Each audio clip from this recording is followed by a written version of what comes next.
Voilà Camille, maintenant que j'en sais un petit peu plus sur vous et que vous savez comment on va travailler ensemble, est-ce qu'on pourrait aborder le sujet de votre sexualité? Oui, oui, bien sûr. Dites-moi, qu'est-ce qui vous amène aujourd'hui? Du coup, j'ai 32 ans et j'ai eu mes premiers rapports sexuels avec mon compagnon et ça s'est pas très bien passé pour moi. J'ai eu beaucoup de douleurs. Du coup, maintenant, je me crispe à chaque fois, donc voilà. Ok, d'accord. Je vous remercie de m'en parler déjà parce que je sens que c'est pas forcément facile d'aborder ce sujet-là. Donc je vous remercie et peut-être avant de parler de la douleur en elle-même, vous vous demandez si vous ressentez du désir quand vous êtes avec votre partenaire? Oui, oui, et c'est ça qui est d'autant plus frustrant du coup. Donc c'est vraiment physiquement qu'il y a un blocage? Mhm. Ok, d'accord. Lorsque vous avez une pénétration, est-ce que vous ressentez des douleurs au début, plutôt avant, plutôt pendant? Et je dirais avant, dès qu'on commence, je me crispe. Alors que comme je vous ai dit, j'en ai envie, mais il y a vraiment un blocage et directement une douleur. Ok, d'accord. Alors c'est normal, hein, c'est votre corps qui réagit, il se protège face à la peur d'avoir mal, à la peur de ne pas forcément être à la hauteur. Et donc c'est tout à fait involontaire, hein, c'est normal de ne pas avoir de contrôle là-dessus. Est-ce que vous ressentez une forme de pression vis-à-vis de ces difficultés-là?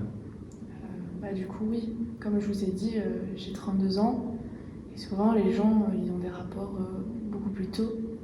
Donc j'ai peur de pas bien faire, de pas être suffisante, de pas réussir à faire plaisir à mon compagnon du coup. Donc oui. J'ai comme, enfin, c'est bizarre à dire, mais j'ai vraiment l'impression que j'ai comme des toiles d'araignée et enfin. Ok, d'accord, c'est un peu l'image qui... Oui.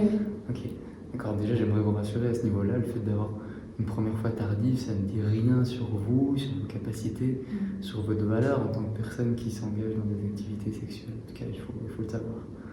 Ça fait un peu du bien de l'entendre, c'est rassurant. Et votre compagnon, comment est-ce qu'il réagit face à tout ça?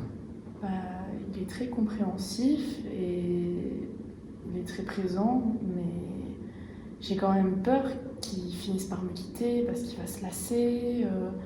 Ça va être embêtant pour lui. J'ai peur de ne pas réussir à le combler à ce niveau-là et donc c'est une peur en plus que j'ai du mal à lui dire, quoi. Je comprends. Donc, en fait, vous savez que c'est quelqu'un sur lequel vous pouvez vous reposer, mais vous avez peur, c'est difficile de vraiment lui communiquer ce que vous ressentez sexuellement parlant. Ouais. Ok. Ce que je vous propose, c'est peut-être de faire un petit résumé des différents éléments que vous m'avez apportés, de me dire si vous êtes d'accord un peu avec ma vision de voir les choses. Oui, ça me va. Alors moi, ce que vous m'avez dit, ça me fait beaucoup penser à ce qu'on appelle du vaginisme. Donc c'est un mot qui peut faire peur comme ça, mais en réalité, ça touche beaucoup de femmes. Donc c'est le fait de ressentir des douleurs lors de la pénétration, des sensations indélicates, des tensions, des contractions au niveau du périnée. Et ce qui est très important aussi, ce que je relève dans ce que vous me dites, c'est une forme d'anticipation anxieuse. C'est-à-dire que avant même la pénétration, vous avez déjà peur. Vous avez peur d'avoir mal, vous avez peur de ne pas réussir à combler votre partenaire. Et donc tout ça, ça renforce en fait la peur de la pénétration. Et à côté de ça, on a plein d'autres facteurs qui vont venir maintenir cette peur-là et même la renforcer. Le fait déjà que c'est difficile de communiquer à votre partenaire parce que vous avez peur qu'il vous quitte, comme vous m'avez dit, de ne pas réussir à le satisfaire. Et donc tout ça aussi, le fait de ne pas vous sentir suffisant, de ne pas vous sentir capable, au niveau de l'estime de vous-même, ça maintient une estime de soi un petit peu négative qui ne vous aide pas non plus. Et enfin, peut-être aussi, on va le voir ensemble, le fait qu'on a parlé de pénétration.